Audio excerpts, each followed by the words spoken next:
Get ready start.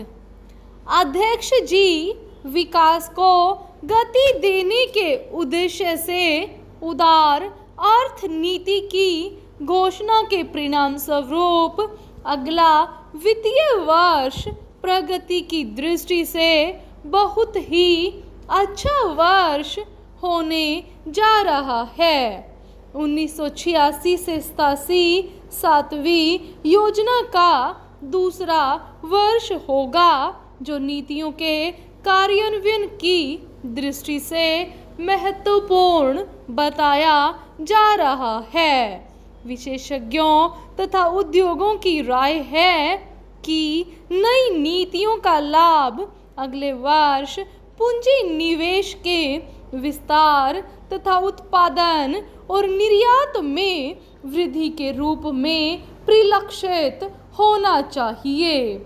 वर्तमान स्थिति में नए करों के जरिए साधनों से वृद्धि की संभावना कम है, किंतु वित्त मंत्रालय को आशा है कि बचत तथा करों की वसूली से केंद्रीय राजस्व में वृद्धि होगी। 1986 से 87 की योजना के लिए 18,000 करोड़ रुपये की धनराशि की व्यवस्था का अनुमान है। राजस्व में वृद्धि तथा कीमतों की स्थिति को देखकर इसमें कुछ परिवर्तन किया जा सकता है। बजट के घाटे तथा दो पूरक मांगों के आधार पर चालू वित्तीय वर्ष का घाटा 6 करोड़ रुपये तक पहुंच सकता है।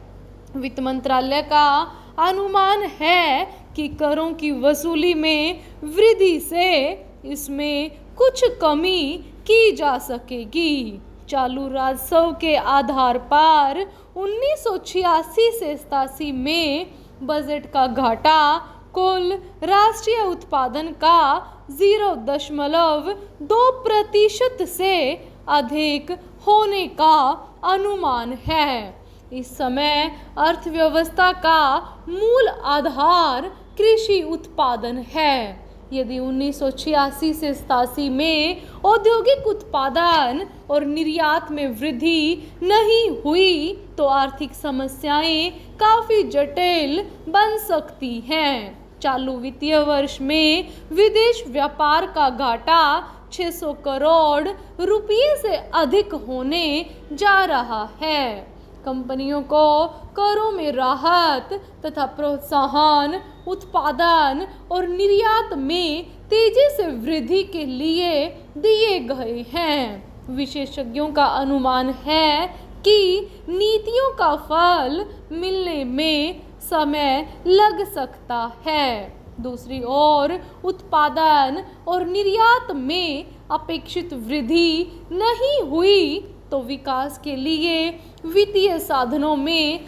वृद्धि करना बहुत कठिन हो जाएगा। यह खुशी की बात है कि वित्त मंत्रालय इस समय काफी हद तक अनुमानों के आधार पर बजट की तैयारी में लगा हुआ है।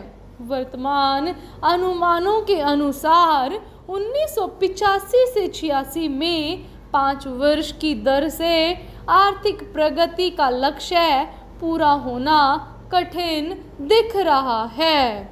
यदि निजी क्षेत्र में पूंजी निवेश अक्षमता का उपयोग तथा उत्पादन में वृद्धि हुई तो 1986 से 87 में 5% का लक्ष्य पूरा करने में मदद मिलेगी। इस समय ऊर्जा की सप्लाई तथा परिवहन की स्थिति में सुधार से औद्योगिक उत्पादन को बढ़ावा मिला है, तो भी परिवहन तथा अनेक इंजीनियरिंग उद्योग मांग में कमी के शिकार हैं। योजना के कार्यान्वयन से उनकी स्थिति सुधर सकती है, किंतु निर्यात की दृष्टि से अंतर्राष्ट्रीय वातावरण अभी अनुकूल नहीं है। इसके कारण विदेश व्यापार के बारे में अनिश्चितता अगले वर्ष भी बनी रहने वाली है। दूसरी ओर आयात में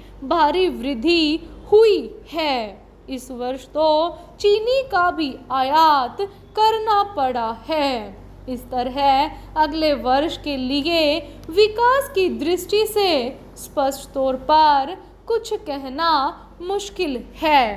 पूर्ण विराम।